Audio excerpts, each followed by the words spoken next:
உண்மை பேசும் மக்கள் ஊடகம் SS நியூஸ் டிஜிட்டல் 24/7 கனெக்டட். அழகு சிரிக்கின்றது, ஆசை துடிக்கின்றது, பழக நினைக்கின்றது, பக்கம் வருகின்றது, வண்டு வருகின்றது, மலரில் அமர்கின்றது, உண்டு சுவைக்கின்றது, உறங்கி விழிக்கின்றது, வானம் பொழிகின்றது, பூமி விளைகின்றது, மேனி குளிர்கின்றது, வெள்ளம் வடிகின்றது என்று பாடினான் கண்ணதாசன் அப்படிம்பாங்க. எல்லாம் கைத்தட்டுவாங்க. இதையே அப்படியே மியூசிக்கோட பாடினா இன்னும் ஒரு கைதட்டுன்னா அதிகமாக எம்ஜிஆர் கூட படகோட்டியில் தாரை மேல் பிறக்க வைத்தான் அப்படின்னு டேப் அடித்து பாடுவார். ஆனால் இந்த பறைங்கிறது வந்து ரொம்ப நாளைக்கு பிறகு தான் திரைப்படங்களுக்குள்ளே வந்தது. பழைய படங்களில் பறைன்னு இல்லாமல் டேப்பு அப்படின்ற மாதிரி கையில் வாசிப்பாங்க. அதில் முதல்ல சக்கரவர்த்தி திருமகளில் NS கிருஷ்ணன் தான் வாசித்தார். இந்த படத்தை ஸ்பெஷலாக நீங்கள் என்ன நினைக்கிறீங்க? டைட்டில் ஃபஸ்ட்டு பறை சம்மந்தப்பட்டு ஒரு சாங் இருக்கலாம். நான் இதில் படமாகவே அந்த விஷயத்தை பற்றி டீட்டெயிலாக பேசியிருக்காங்க. இந்த செட்டோட ஹாப்பினஸ் தான் இவர் வந்துட்டார்னா செட்டே அப்படியே நம்ம ஜோதிகா மேம் ஒரு ஆட்ல சொன்ன மாதிரி பளிச் அப்படின்னு ஆகிடும். ஸ்டாருங்கிறது சூப்பர் ஸ்டாரு, லிட்டில் ஸ்டார், அந்த ஸ்டாருன்னு தான் இருக்காங்க. என் பையனுக்கு வந்து டைட்டிலே வந்து தமிழில் தான் கொடுக்கணும்னு எனக்கு ஆசை. மக்கள் கலைஞன் அப்படின்ட்டு ஜெய்சங்கர் சாரை சொல்லுவாங்க. அது மாதிரி என் பையனுக்கு எங்கள் கலைஞன்.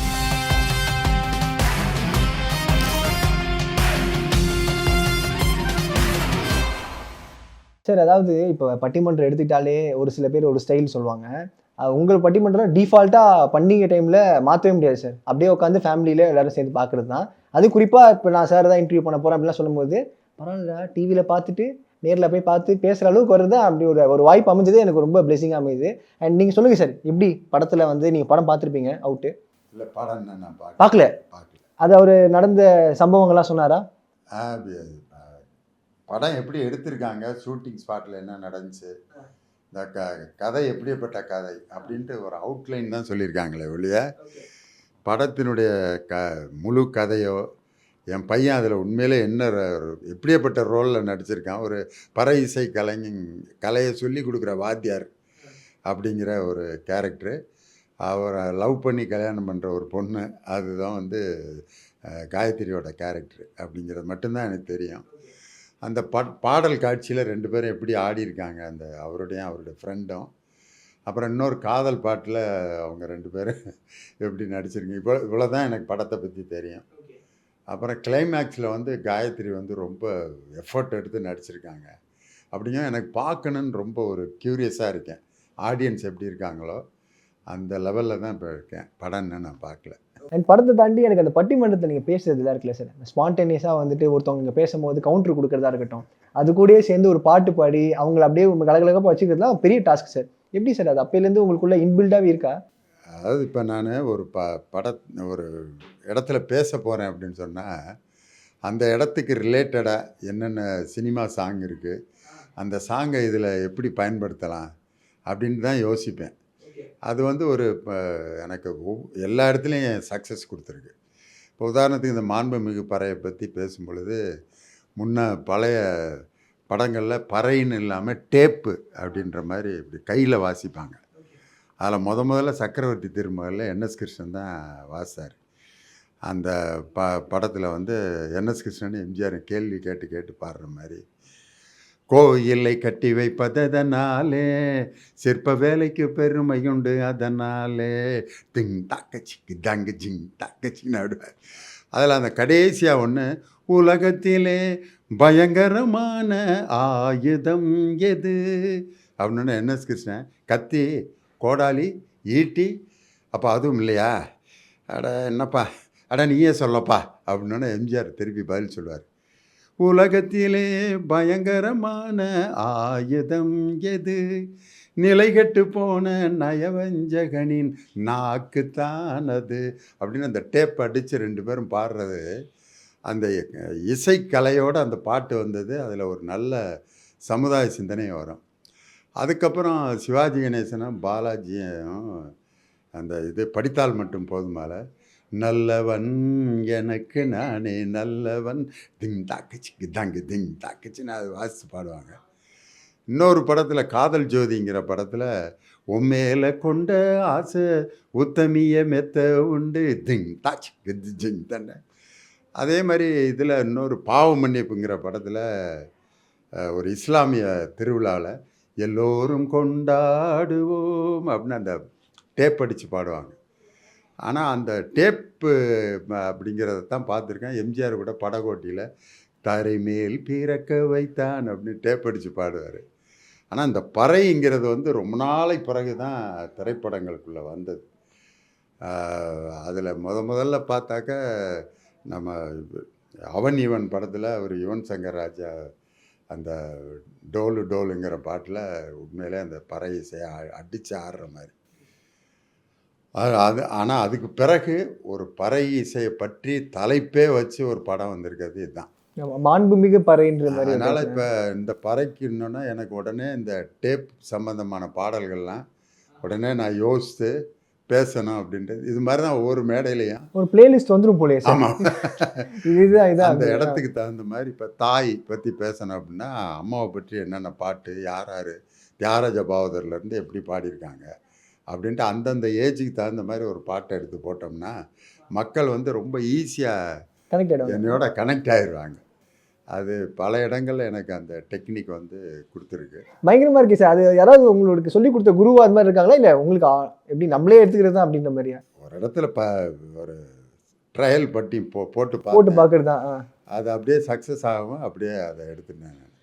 முன்னையெல்லாம் திரைப்பட பாடல்களை பற்றி பட்டிமன்றம் நடக்கும் பொழுது அந்த பாடல்களை மியூசிக் இல்லாமல் தான் எல்லாரும் சொல்லுவாங்க. கவியரசு கண்ணதாசன் எப்படி பாடி இருக்கிறார், அழகு சிரிக்கின்றது, ஆசை துடிக்கின்றது, பழக நினைக்கின்றது, பக்கம் வருகின்றது, வண்டு வருகின்றது, மலரில் அமர்கின்றது, உண்டு சுவைக்கின்றது, உறங்கி விழிக்கின்றது, வானம் பொழிகின்றது, பூமி விளைகின்றது, மேனி குளிர்கின்றது, வெள்ளம் வடிகின்றது என்று பாடினான் கண்ணதாசன் அப்படிம்பாங்க. எல்லாம் கைத்தட்டுவாங்க. இதையே அப்படியே மியூசிக்கோட பாடினா அது இன்னும் ஒரு கைதட்டுன்னா அதிகமாகுது. அழகு சிரிக்கின்றது, ஆசை துடிக்கின்றதுன்னா ஃபுல்லாக ஆடியன்ஸ் அப்படியே நம்ம பக்கம் கனெக்ட் ஆயிடுவாங்க.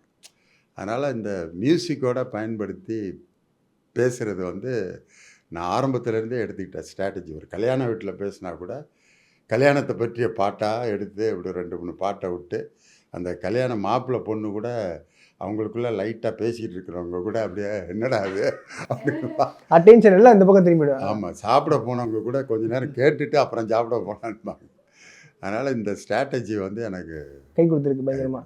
ஐயா, இப்போ வந்துட்டு சார் வந்து நிறைய விஷயங்கள் பண்ணுறாரு. அடுத்தது அப்போ நீங்கள் வீட்டுக்குள்ளே இருக்கும்போது நம்ம சினிமா பற்றி பேசும்போதெல்லாம் அவரை தாண்டி நிறைய விஷயங்கள் பேசிட்டே இருப்பார், நிறைய எக்ஸ்பிளைன் பண்ணுவார். அப்போ நீங்கள் வந்து இப்போ இன்னும் இவ்வளோ விஷயங்கள் கரைச்சி கொடுத்துருக்காரு அப்படின்ற மாதிரிலாம் நீங்கள் வியந்து பார்த்துருக்கீங்களா? தாராளமாக நான் இன்னமும் அவர் வியந்து தான் பார்த்துட்ருக்கேன். இப்போ இந்த இன்டர்வியூவில் கூட இவ்வளோ விஷயங்கள் பேசும்போது இப்போ ஏன்னா ஒரு நாளும் ஒரு விஷயத்த, ஏன்னா அப்பாட்ட வந்து டெய்லி ஒன்று ஒன்று கற்றுக்கலாம். அதனால் இன்னும் கற்றுக்கிட்டே இருக்கலாம், கடைசி வரைக்குமே கற்றுட்டே இருக்கலாம். அதுக்கு எண்டு கிடையாது. ஸோ அதனால் நான் இப்போ நீங்கள் எப்படி வியந்து பார்க்குறீங்களோ சேம் அப்படி நானும் அப்பா வியந்து தான் இன்றைக்கி வரைக்கும் எவ்ரிடே நான் அவரை வந்து வியந்து தான் பார்த்துக்கிட்டு இருக்கேன். சினிமாவை பற்றி பார்த்தீங்கன்னா என்னால் என்ன முடியும் அப்படின்னா, இப்போ புதுசாக வந்திருக்க திரைப்படங்களை அப்பாவை பார்க்க வைக்கிறதுக்கான விஷயத்த மட்டும் நான் அவருக்காக பண்ணுவேன். இப்போ இன்றைக்கி ரீசெண்டாக இப்போ என்ன படம் வருது எது வருதுன்னு அப்பாவுக்கு பெருசாக தெரியாது. நான் பழசில் ரொம்ப ஸ்ட்ராங்காக இருக்காங்கல்ல, இப்போ ரீசெண்டாக எந்த மாதிரி படங்கள் வருது அப்படின்றது தெரியாது. அது நான் அப்பாவை கூப்பிட்டு போய் லேட்டஸ்ட்டாக என்ன படங்கள் வந்திருக்கு, நல்ல திரைப்படம் தேட்டருக்கு நான் கூப்பிட்டு போய் பார்க்க வச்சு அந்த படத்தில் நடித்த டேரக்டர்ஸு ஆக்டர்ஸுக்கு எல்லாருக்குமே கால் பண்ணி அப்பாவை விஷ் பண்ண வைப்பேன். பண்ண வச்சு ஃபீட்பேக் அப்பாவை சொல்ல வச்சுருக்கேன். எல்லா படங்களுமே நீங்கள் ஈவன் ரீசெண்டாக வந்து எந்த படம்னு எடுத்துக்கங்களேன், அந்த படத்துக்கு இப்போ நம்ம பைசன் படத்தப்போ மாரி செல்வா சார் கால் பண்ணி அப்பா பேசுனாங்க. அது மாதிரி விஜய் சேதுபதி படங்கள் வரும்போது அவங்களுக்கு கால் பண்ணி பேசுவாங்க. இட்லி கடை படம் தனுஷ் சாருக்கு கால் பண்ணி பேசுனாங்க. ஸோ அந்த மாதிரி எந்த படங்கள் வந்தாலுமே அந்த படத்தை பாராட்டி ஒரு கால் பண்ணி அப்பாவை நான் பேச வச்சுருவேன் எப்படியாவது. தனுஷ் சாருக்கு மட்டும் இல்லை, ஜி பிரகாஷை ரொம்ப பாராட்டினேன். அந்த 2 பாட்டு பயங்கரமாக ஹிட்டு கொடுத்துருக்காரு. அதை பாடின தனுஷ் சாருக்கு பாராட்டு சொல்லிட்டேன். புஷ்பவனம் குப்புசாமி வந்து ஒரு வித்தியாசமான ஒரு சாங் அதில் கொடுத்துருக்காரு, எத்தனை சாமி வந்ததடான்ட்டு. அதனால் அவருக்கும் பாராட்டு தெரிவித்தேன். அதனால் இதை வந்து என் பையன்தான் சொல்லுவான். இந்த படத்துக்கு கூப்பிட்டு போயிட்டு படம் முடிஞ்சு வர்றப்பயே ஒவ்வொருத்தருக்கும் ஃபோனை போட்டு நீங்கள் பாராட்டினீங்கன்னா ரொம்ப சந்தோஷப்படுவாங்கப்பா அப்படின்னு சொல்லி அதில் முதல்ல நான் பாராட்டினது ஃபஸ்ட்டு விஜய் சேதுபதி தான். அவரை பாராட்டணுன்னு உடனே ஃபோனை எடுத்து sir sir sir sir sir ரொம்ப தேங்க்யூ சார், ரொம்ப ரொம்ப நன்றி sir, I love you Siva, thank you very much. அப்பாவோட பாராட்டு கிடச்சி உடனே அதுக்கு ரியாக்ட் பண்ணி அதை ரொம்ப இது பண்ணுவார். அதனால் அந்த வாய்ப்பு வந்து என் பையன்தான். எந்த படம் பார்த்தாலும் அந்த படத்தில் நல்லா பெர்ஃபார்ம் பண்ணவங்களுக்கு உடனே ஃபோன் போட்டு அவங்கள பேச வைக்கிறது. சாதாரண ஆர்டிஸ்டாக இருந்தால் கூட அவங்களுக்கு ஃபோன் போட்டு பேச வைப்பார். அதனால் இந்த புது படங்களோட என்னை கனெக்ட் பண்ணி விடுறது என் பையன்தான். ஓகே. எனக்கு என்னமோ இந்த படத்துக்கு நீங்கள் சொல்கிறதுக்கு முன்னாடி டக்குன்னு டேரெக்டாக சார் பிடிச்சிடலாம்னு நினைக்கிறேன். உடனே பாராட்டிடலாம் டக்குன்னு, தம்பி எங்கே கூப்பிடுங்க அப்படின்ற மாதிரி. அண்ட் இந்த படத்தை ஸ்பெஷலாக நீங்கள் என்ன நினைக்கிறீங்க? டைட்டில் ஃபஸ்ட்டு டைட்டில் அந்த டைட்டிலுக்கு ஏற்ற மாதிரியான விஷயங்கள் படத்தில் இருக்குது. பறை சம்மந்தப்பட்டு ஒரு சாங் இருக்கலாம். நான் இதில் படமாகவே அந்த விஷயத்தை பற்றி டீட்டெயிலாக பேசியிருக்காங்க. அது வந்து இந்த படத்தில் ஸ்பெஷலாக இருக்கும். இன்னொன்று அந்த பறையிசை கலைஞர்களோட வாழ்வியல், அவங்களுக்கான அவங்க படுற அவங்களோட தினசரி அவங்களோட ஆக்டிவிட்டீஸ் எப்படி இருக்குன்றத இந்த படம் வந்து ரொம்ப ஸ்ட்ராங்காக சொல்லும். அவங்க படுற கஷ்டம், எதிர்ப்புகள், அவமானங்கள் எல்லா மொமெண்ட்டை பற்றியுமே இந்த படம் பேசியிருக்கோம். சொல்லுங்கள் மேம், இந்த படத்தில் நீங்கள் வந்து அவர் ஜோடியாக நடிச்சிருக்கீங்க. ஃபன்னாக இருக்குமா, ஜாலியாக? எனக்கு வந்தோடனே அவர் தான் கிண்டல் பண்ணார் உங்களை. யா நான் இப்போ ரீசெண்டாக கூட ஒரு இன்டர்வியூவில் சொன்னேன், எங்கள் செட்டோட ஹாப்பினஸ் தான் இவர். லைக் இவர் வந்துட்டார்னா செட்டே அப்படியே நம்ம ஜோதிகா மேம் ஒரு ஆட்ல சொல்ல மாட்டேங்க பளிச் அப்படின்னு ஆயிடும். எல்லாரும் அது வரைக்கும் இப்படி உட்காந்துருப்போம். ஓகே எங்க லியோனை வந்தக்கப்புறம் தான் அப்படின்ற மாதிரி. ஆமா, இவர் வந்துட்டாருனாலே அப்படியே பரபரப்பா எல்லாரும் சிரிச்சு வாங்க வாங்க அண்ட் தென் இவர் கலாய்க்க ஆரம்பிப்பார் யாரையாச்சும், இல்லை பேச ஆரம்பிச்சிட்டாலே போதும் எவ்ரிபடி வில் ஸ்டார்ட் லாஃபிங். சிரிச்சு எல்லாரும் அங்கங்கே பேசி அந்த மாதிரி போகும். ஸோ கூட நடிக்கிறது was like a very beautiful experience. Okay, உங்கள் கேரக்டர் பற்றி சொல்லுங்கள். லைக் முன்னாடி நம்ம நிறைய படங்கள் பண்ணியிருந்தாலுமே இதில் ஸ்பெசிஃபிக்காக நம்மளோட ரோல் எலாபரேட் பண்ணி நம்மளுக்கான ஸ்பேஸ் இருக்கும்ல, ஸோ அதை பற்றி. ஸோ இந்த படத்தில் ஸ்பெஷலாக என்னென்னா, ஒரு கட்டத்துக்கு மேலே இந்த ஸ்டோரியை வந்து ஹீரோயினும் கொண்டு போகிற மாதிரி இருக்கும். லைக் அவங்க எடுக்கிற என்ன டிசிஷன் எடுக்கிறாங்க, ஒரு அவங்க இதை எப்படி ஹேண்டில் பண்ண போகிறாங்க, அந்த ஒரு விஷயத்துலையும். ஸோ ஹீரோயினோட தோல் மேலேயும் அந்த கதை கொஞ்சம் நேரம் ட்ராவல் ஆகும். ஸோ அந்த ஒரு ஸ்பேஸ் எனக்கு கிடச்சது எனக்கு ரொம்ப ஹாப்பி. அண்ட் கிளைமேக்ஸ் எனக்கு கொடுத்தாங்க. Like I have a very, இப்போ என்ன சொல்கிறது, பெர்ஃபார்ம் பண்ணுறதுக்கு நிறைய ஸ்கோப் இருக்கிற ஒரு கிளைமேக்ஸ் எனக்கு கொடுத்தாங்க. ஸோ அந்த விஷயத்தில் ஐம் வெரி ஹாப்பி. நீங்கள் படம் வாசிச்சிங்களா? இருக்கா? எஸ் எஸ் எஸ் ப்ராக்டிஸ் பண்ணாரு. அண்ணன் வந்து திண்டுக்கல் போனார், ப்ராக்டிஸ் பண்ணாரு. எனக்கு ட்ரிச்சிலேயே டைரக்டர் சார் ஒரு டீச்சர் அரேஞ்ச் பண்ணி கொடுத்தாரு. She taught me very well. Like அவங்க 25 இயர்ஸ் மேலே எக்ஸ்பீரியன்ஸு. அவங்க வந்து நல்லா சொல்லி கொடுத்தாங்க. டான்ஸ் பேக்ரவுண்ட் இருக்கிறதுனால அவங்களுக்கு ஸ்டெப்ஸ் சொல்லி கொடுக்கறது ஈஸி ஆயிடுச்சு. இது அடிக்கிறது மட்டும் கொஞ்சம் நல்லா ப்ராக்டிஸ் பண்ண வச்சுட்டு, சாங் ஷூட் அன்றைக்கும் வந்தாங்க. ஸ்பாட்டில் வந்து அவங்க ப்ராப்பராக கொரியோகிராஃப் பண்ணாங்க. நான் சொல்லி கொடுத்தேன், அந்த பேசிக் ஸ்டெப்பை இங்கே போடு, அந்த ஸ்டெப்பை இங்கே போடு, இது இப்படி கனெக்ட் பண்ணு, அந்த மாதிரி அங்கே ஷூட் ஸ்பாட்லேயும் ஹெல்ப் பண்ணாங்க. அண்ட் நம்ம பண்ணுற படம் வந்து ஒருத்தவங்க பார்த்து இல்லை ஒரு பாட்டு பார்த்து அப்ரிஷியேட் பண்ணும்போது நம்மளுக்கு ரொம்ப சந்தோஷமாக இருக்கும். அதுவும் வேலு ஹாசன் அவர்கள் பார்த்து அவர் வந்து ஒரு வீடியோ போட்டு இது மாதிரி வந்து அப்ரிஷியேட் பண்ணும்போது எவ்வளோ சந்தோஷமாக இருந்துச்சு ப்ரோ உங்களுக்கு? சார் சொல்ல முடியாத ஹாப்பி சார். ஏன்னா அவர் வந்து பத்மஸ்ரீ விருது வாங்கியிருக்காரு மெயினாக. இப்போ நம்ம பண்ண பர்பஸே அதுதான் சார். தவில் மிருதங்கம் உரிமை நாதஸ்வரத்துக்கு தர இம்பார்ட்டன்ட் ஏன் பறைசைக்கு தரல அப்படின்ற மாதிரி தான் நம்ம இந்த இது ஸ்டார்ட் பண்ணும்போதே அந்த நோக்கத்தில் தான் ஸ்டார்ட் பண்ணோம். நம்ம படம் முடிக்கும் போதும் கரெக்டாக அறிவிச்சிட்டாங்க இந்த மாதிரி பத்மஸ்ரீ எல்லாமே அலைண்டாக இருக்குது. ஆமாம் சார், எல்லாமே எதிர்பார்க்காம நடந்த ஒரு விஷயங்கள். அதான் சார், அவர் உள்ளே வந்தோடனே எங்களுக்கு ரொம்ப ஹாப்பி.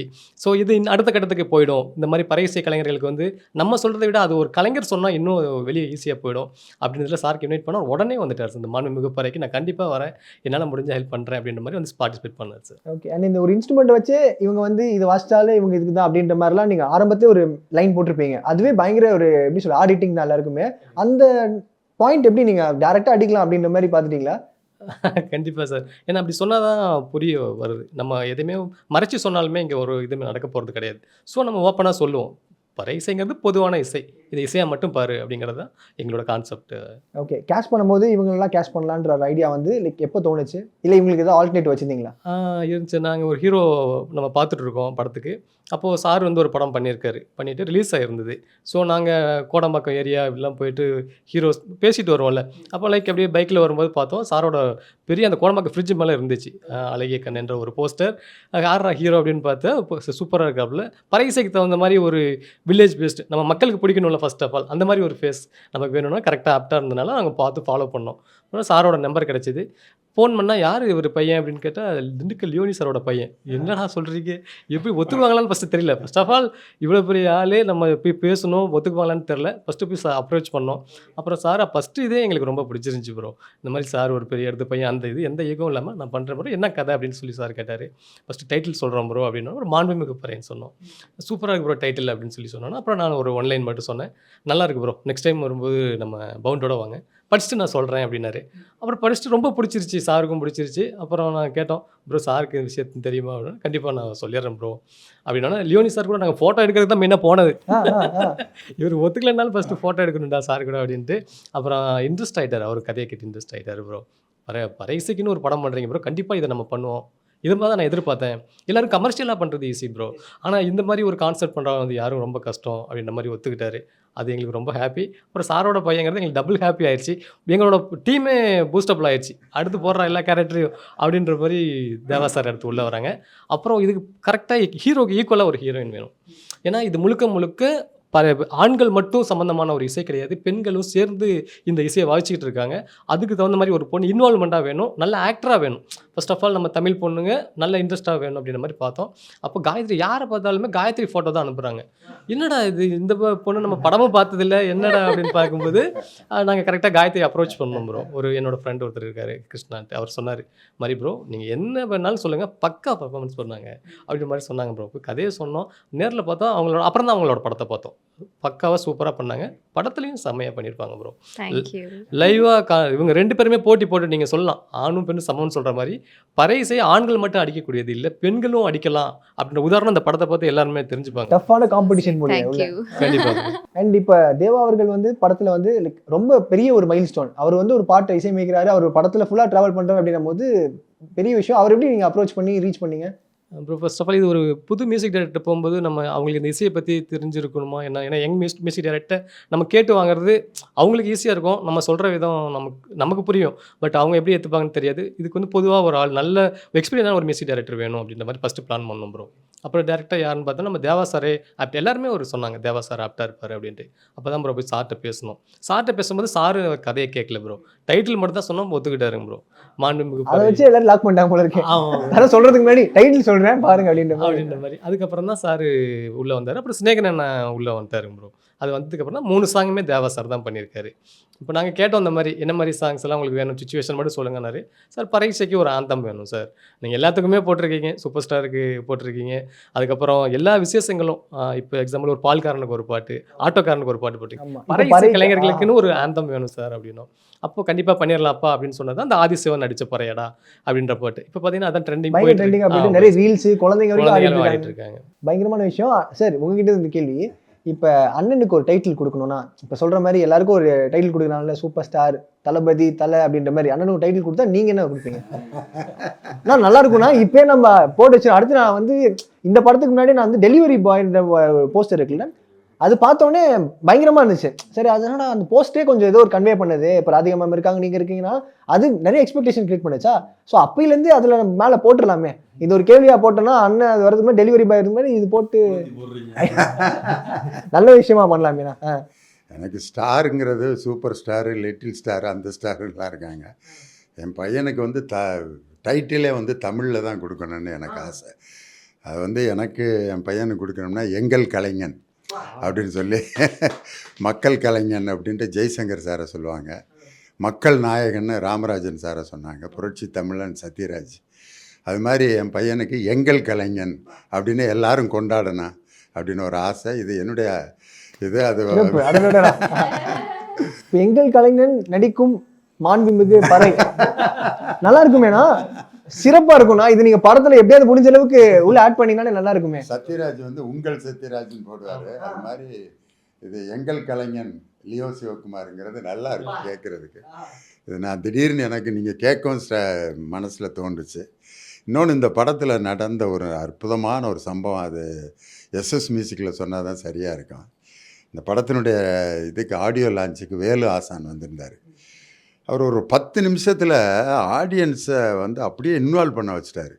ஜங் ஜங் ஜங் ஜங் ஜங் ஜங் ஹே ஹே அப்படின்னு கத்துங்க அப்படின்னோன்னா ஆடியன்ஸும் அவங்க கூடயே சத்தம் போட்டு அவங்கள ஒரு 10 நிமிஷம் தன்னோட இன்வால்வ் பண்ண வச்சார். இவருக்கு பத்மஸ்ரீ கொடுத்தது உண்மையிலே பொருத்தமான தான். ஒரு பறை இசை கலைஞனுக்கு பத்மஸ்ரீ விருது கொடுத்துருக்காங்க அப்படின்னு அவரை நான் பாராட்டினேன். அந்த நிகழ்ச்சிக்கு வந்த திருமா வந்து அடுத்த நாள் வந்து மாண்புமிகு முதலமைச்சரை பார்க்க போயிருந்தார். அப்போ வேலு ஆசானை வர சொல்லி, எதுக்குங்க என்னை வர சொல்கிறீங்க, வாங்க நீங்கள் முதலமைச்சரை பார்ப்போம் அப்படின்னு சொல்லி பத்மஸ்ரீ விருது வாங்கியிருக்காருன்னு முதலமைச்சர்கிட்ட பாராட்டு கொடுத்தது இல்லாமல் இந்த மாதிரி நாட்டுப்புற கலைகள் பறை இசைக்குன்னு நீங்கள் ஒரு ஆசானாக இருக்கிறீங்க, எல்லாருக்கும் சொல்லி கொடுக்குறதுக்கு ஒரு ஸ்கூல் நீங்கள் ஆரம்பிச்சிங்கன்னா நல்லாயிருக்கும் அப்படின்னு சொல்லியிருக்காரு. அதுக்கு இடம்லாம் வேணுங்க, அது முதலமைச்சர் பார்த்து கொடுத்தா தான். நீங்கள் வாங்க, நான் முதலமைச்சரை சந்திக்க வைக்கிறேன், அதுக்கு ஏற்பாடு பண்ணுறேன் அப்படின்னு சொல்லி வேலு ஆசான்கிட்ட முதலமைச்சர்கிட்ட தொல் திரும்ப ஒரு கோரிக்கை வச்சுருக்காரு. இந்த மாதிரி இந்த பறை இசையை கற்றுக் கொடுக்கறதுக்கு ஒரு ஸ்கூல், அதை வேலு ஆசான் நடத்தினார்னா நல்லாயிருக்கும், இதுக்கு ஒரு இடம் கொடுங்க அப்படின்னு சொன்னோன்னா உடனே அந்த இடத்துலையே செக்ரட்டரிஸ் எல்லாம் கூப்பிட்டு மதுரையில் வளையங்குளம்ங்கிற ஒரு இடத்துல பறை இசை பள்ளி அப்படின்னு ஆரம்பிக்கிறதுக்கு வேலு ஆசானுக்கு முதலமைச்சர் உத்தரவு கொடுத்து அந்த இடத்தையும் சூஸ் பண்ணி கொடுத்துட்டார். இது எதனால் நடந்துச்சுன்னா, அந்த ஆடியோ லான்ச்சில் தொல் திருமா சார் கலந்துக்கிட்டதும் அந்த ஆடியோ லான்ச்சினால் இப்படிப்பட்ட ஒரு பெரிய ஸ்கூலே தொடங்க போகுது. அதுக்கு வேலு ஆசானுடைய தலைமையில் நாட்டுப்புற கலைகள் இந்த மாதிரி பறை இசை பள்ளி, அதுக்கு வேலு ஆசான் தலைமையில் விரைவில் அந்த ஸ்கூல் தொடங்க போகுது. சிஎம்ஏ அதுக்கு ஆரம்பித்து வைக்க போகிறாரு அப்படிங்கிற மாதிரி ஒரு செய்தியை தொல் திருமா சொன்னார். அது எல்லாத்துக்கும் காரணம் இந்த மாண்புமிகு பறை படத்தினுடைய டீம் தான் காரணம். இது ஒரு பெரிய லாங் டேர்ம் ப்ராசஸ். சிஎம் உடைய கவனத்துக்கு இந்த படம் போய் அந்த வேலு ஆசான் தலைமையில் ஒரு ஸ்கூல் ஆரம்பிக்கிறதுங்கிற பெரிய விஷயம் இல்லை. அது இவங்க அதுக்கு காரணமாக இருந்திருக்காங்க. அதனால் இந்த படத்தினுடைய ப்ரொடியூசர், டைரக்டரு, என் பையன், ஹீரோயின் காயத்ரி எல்லாமே அதுக்கு காரணம். நாளைக்கு இந்த ஸ்கூல் சக்ஸஸ்ஃபுல்லாக நடந்து எங்கே ஆரம்பிச்சதுன்னா ஒரு 200 கலைஞர்கள் இதனால் உருவானாங்கன்னா, இது யார் ஆரம்பித்தது அப்படின்னு சொன்னால் மாண்புமிகு பறை டீமு. அதுக்கு காரணம் இவங்க தான் அப்படின்றது வரலாற்றில் இவங்க இடம் பெறுவாங்க. அது இந்த நேரத்தில் எஸ்எஸ் மியூசிக்கில் இந்த செய்தியை நான் பகிர்ந்துக்கிறதுக்கு காரணம், இது ஒரு நல்ல சேனல், இது மூலமாக சொன்னாக்க இது உலகம் முழுவதும் போகும் அப்படிங்கிறதுனால தான் இந்த ஒரு நல்ல செய்தியை தொல் திருமா எனக்கு அடுத்த நாளே ஃபோன் பண்ணி பகிர்ந்துக்கிட்டார். இது இது வரைக்கும் நான் சேனலில் எதுலேயும் சொல்லலை. அதனால் இது வேலு ஆசான் தலைமையில் ஒரு பறை இசை பள்ளி, முதலமைச்சர் அதுக்கு இடம் கொடுத்துட்டாரு, விரைவில் அது ஆரம்பிக்கப்பட போகுது. அதுக்குரிய அடிக்கல் நாட்டுறதுக்கு முதலமைச்சர் வர்றேன்னு சொல்லியிருக்காரு. அதனால் அது விரைவில் நடக்கும். அதுக்கு எல்லாத்துக்கும் காரணமாக இருந்து அந்த பெரிய ஒரு மாற்றத்தையும் உருவாக்கியிருக்கீங்க. அது நான் இந்த சேனலில் தான் அதை சொல்லணும் அப்படின்னு நினச்சேன். அதனால் இது பெரிய ஒரு மாற்றம். ஆனால் நீங்கள் சொல்லுங்கண்ணா, அடுத்தடுத்த படங்கள் நாங்கள் இப்போ டெலிவரி பாய் எதிர்பார்த்துட்டு இருக்க மாதிரி வாட் நெக்ஸ்ட் அப்படின்ற மாதிரி? அதான் டெலிவரி பாய், அதுதான் ஃபுல் ஃபோக்கஸில். இப்போ தான் ஜஸ்ட்டு லாஸ்ட் வீக் தான் ஷூட் முடிஞ்சு, கொஞ்சம் பேட்ச் ஒர்க் மட்டும் இருக்குது. ஸோ அந்த ப்ராஜெக்ட்னால வேறு எதுவுமே நான் இப்போதைக்கு கமிட் பண்ணல, கதைகள் கேட்டுக்கிட்டு இருக்கேன். ஸோ நெக்ஸ்ட்டு டெலிவரி பாய் தான். அண்ட் இப்போ ஒரு படத்தில் இப்போ நீங்கள் நினச்சா கமர்ஷியலாகவே போயிருக்கலாம், நிறைய படங்கள் அப்படி பண்ணியிருக்கலாம். பட் மாண்புமிகு பறையின்னும் போது அது இன்னும் லைக் கல்ச்சர் ஓரியன்டாக இருக்குது, இது மக்களுக்கு போய் சேருமா சேராதா அப்படின்ற ஒரு டவுட்டோட இருந்தீங்க. அவ்வளோ தூரம் யோசிக்கல. நான் நல்ல கதை பண்ணணுன்ற ஆசை தான். இது மக்களை போய் இது கண்டிப்பாக இந்த படம் போய் சேருன்ற நம்பிக்கை இருந்துச்சு. இன்னொன்று கமர்ஷியல் எலிமெண்ட்ஸு இல்லை, நான் நார்மலாக ஒரு தனிப்பட்ட கதையம்சம் கொண்ட படம் அப்படின்னு பிரித்து பார்க்கல. சினிமாவை பார்க்குறேன், அவ்வளோதான். இது வசூல் வந்தால் பெரிய படம், இல்லைனா சின்ன படம்ன்ற பார்வை எனக்கு கிடையாது. ஸோ அதனால் எனக்கு இந்த படத்தோட கதை பிடிச்சிருந்துச்சு பண்ணேன், அவ்வளோதான். எனக்கு பிடிச்சிருந்துச்சு பண்ணேன், அவ்வளோதாங்க. அண்ட் நீங்கள் எதிர்பார்த்துருக்கீங்க இந்த படம் ரிலீஸ் ஆனதுக்கப்புறம் வாட் நெக்ஸ்ட் சம்பவங்கள்? மலையாளம், தெலுங்கு, பேன் இண்டியா உருவாக்கிட்டு இருக்காங்க. ஸோ ஸ்வீட், ரொம்ப ரொம்ப நன்றி. இப்போதைக்கு ஆக்சுவலி மாண்புமிகு பறையோட வரவேற்பு எப்படி இருக்குன்னு பார்க்க தான் ரொம்ப ரொம்ப எக்ஸைட்டட். அதுதான் நெக்ஸ்ட், ஆக்சுவலி இமிடியேட் நெக்ஸ்ட் அதுதான். புகை சுப்பன் ஒரு படம் ரிலீஸ் ஆயிருக்கு, அதுவும் ரொம்ப நல்லா டாக்ஸ் வருது. ஸோ பார்ப்போம். இதுக்கப்புறம் ஒரு மலையாள ஃபிலிம் சைன் பண்ணியிருக்கேன். பட் அது எப்படின்னா, ஆக்சுவலி அவங்க நவம்பர் 17th மாதிரி வர சொன்னாங்க கேரளா. பட் ப்ரமோஷன்ஸ் இருக்கிறதுனால ஐசெட் சார் அது வர முடியாதுங்க அப்படின்ட்டாங்க. இப்படி சொல்லியிருந்தா என்ன படத்துலேருந்து தூக்கியிருப்பாங்க. கொஞ்சம் sweet-ஆ சொல்லியிருப்பீங்க. ரொம்ப டிப்ளமேட்டிக்காக சார் படத்தோட ஹீரோயின் அதெல்லாம் வர முடியாதுங்க. கொஞ்சம் சைலண்டா ப்ரமோஷன்ஸ் போலனா நல்லா இருக்காது சார், படத்தோட ஹீரோயினாச்சும் போகணும் அப்படி இப்படின்னு சொல்லி, சரி ஓகே ஃபைன் ஜானில் பார்ப்போம் அப்படின்னு சொல்லி வச்சுருக்காங்க. So by God's grace they should என்ன சொல்கிறது, ஜானில் ஆரம்பிக்கிறதுக்கு அவங்க ஒத்துக்கணும், அதை விட தள்ளி போட்டுறக்கூடாது. ஸோ ப்ரேயர் இருக்குது. ஸோ அதுதான் நெக்ஸ்ட். ஆனால் இப்போ பொதுவாக இப்போ 4 பேர் தான் ப்ரமோஷனில் இருக்காங்க. அதை தாண்டி திரைக்கு பின்னாடி நிறைய பேர் உழைச்சிருப்பாங்கல்ல. ஸோ டெக்னீஷியன்ஸை பற்றி ஒரு சில வார்த்தைகள். ஃபஸ்ட்டு எங்கள் ப்ரொடியூசர் தேங்க்ஸ் சொல்லிடுறேன் bro. Producer Suresh Ram and Subha madam இவங்க தான் வந்து இந்த படத்தை தயாரிச்சிருக்காங்க. அண்ட் கதை வசனமும் அவங்க தான் பண்ணியிருக்காங்க. அப்புறம் இணை தயாரிப்பாளர் நக்கிரன் அண்ட் கவிதா இவங்களுக்கு வந்து ஃபர்ஸ்ட் ஆஃப் ஆல் என்னோட தேங்க்ஸ். அப்புறம் எக்ஸிக்யூட்டிவ் ப்ரொடியூசர் எங்கள் டீமோட முரளி பிரதர், அவர் தான் அந்த படத்தை இதுவரையும் கொண்டு வரதுக்கு காரணம் அவர் தான். அதுக்கப்புறம் டிஓபி கொளஞ்சிக்குமார் சார் நிறைய படங்கள் பண்ணியிருக்காரு. எங்களுக்கு நிறைய சப்போர்ட் பண்ணி இந்த படத்துக்கு ரொம்ப எஃபோர்ட் போட்டு பண்ணி கொடுத்துருக்காரு. அதே மாதிரி எடிட்டரும் அப்படி தான், சிஎஸ் பிரேம்குமார், அவர் ஒரு நேஷ்னல் அவார்டு வின்னர் எடிட்டர். அந்த மாதிரி டெக்னீஷியன் எல்லாமே நல்லா உங்களுக்கு கோஆப்ரேட் பண்ணாங்க. அப்புறம் ஆக்டர்ஸ்னு பார்த்தா ஃபர்ஸ்ட் ஆஃப் ஆல் தேங்க்ஸ் வந்து லியோ சிவகுமார் சாருக்கு தான். அதுக்கப்புறம் காயத்ரி ரமா அவங்க, அப்புறம் ஆரியன், நந்தகுமார், கிருஷ்ணா, குணா, பொன் சுரேஷ், அதுக்கப்புறம் புதுசாக வந்து எல்லாருமே டயாகோ எட்வின், இப்படி நிறைய ஆர்டிஸ்ட் வந்து எங்களுக்கு ஃபுல் சப்போர்ட். இந்த பறையிசை கலைஞருக்காக நம்ம இந்த படம் பண்ணுறதுங்கிறது எங்களுக்கு மைண்ட் சொல்லணும். அவங்க வந்து ரொம்ப இன்வால்வ்மெண்ட் பண்ணி எங்களுக்கு இந்த படத்தை முடிச்சு கொடுத்ததுக்கு. So Gajaraj sir, Rama madam, இப்படி நிறைய ஆர்டிஸ்ட்டு உள்ளே இருக்காங்க பிரதர். தேனிசை தென்றல் தேவா சாரை பற்றி சொல்லணும்னா, அவர் வந்து சூப்பர் ஸ்டாருக்கு பாட்ஷா படம், இவர் உலக நாயகனுக்கு ஔவை சண்முகி, விஜய்க்கு வந்து குஷி, அவர் தலைக்கு வந்து வாலி, இப்படிலாம் பெரிய பெரிய ஹீரோஸுக்கு சூப்பர் டூப்பர் ஹிட்டு கொடுத்த அவ்வளோ பெரிய ஒரு இசை அமைப்பாளர். அவர் இசையமைச்சு என் பையன் அதில் நடிச்சிருக்கான் அப்படிங்கும் பொழுது எனக்கு அந்த வரிசையில் என் பையனை வந்திருக்காங்கிறது ரொம்ப சந்தோஷப்பட்டேன். அதனால் இந்த படம் வந்து அந்த வரிசையில் வந்த ஒரு பெரிய ஹிட்டான ஒரு படமாக மக்கள் அதை விரும்பி தியேட்டரில் வந்து பார்ப்பாங்கன்னு நான் எதிர்பார்க்குறேன். அதனால் எல்லோரும் வந்து தியேட்டரில் வந்து பார்த்து அந்த படத்துக்கு எப்படி ஒரு ஹிட்டு கொடுத்தீங்களோ அதே மாதிரி மாண்புமிகு பறைக்கும் ஒரு ஹிட்டு கொடுக்கணுன்ட்டு என்னுடைய ரசிகர்களை அன்பாக நான் கேட்டுக்கிறேன். டீம் எல்லாருக்குமே வாழ்த்துக்கள். டிசம்பர் 12 நாங்கள் எக்ஸ்பெக்ட் பண்ணிட்டு இருக்கோம். நிறைய நல்ல விஷயங்கள் நடக்கணும் அதுக்கப்புறம் அப்படின்றத நான் வேண்டிக்கிறேன். அண்ட் தேங்க்யூ ஸோ மச் நேரத்துக்கு ரொம்ப நன்றி. ரொம்ப நன்றி. உண்மை பேசும் மக்கள் ஊடகம் SS நியூஸ் டிஜிட்டல் 24/7 connected.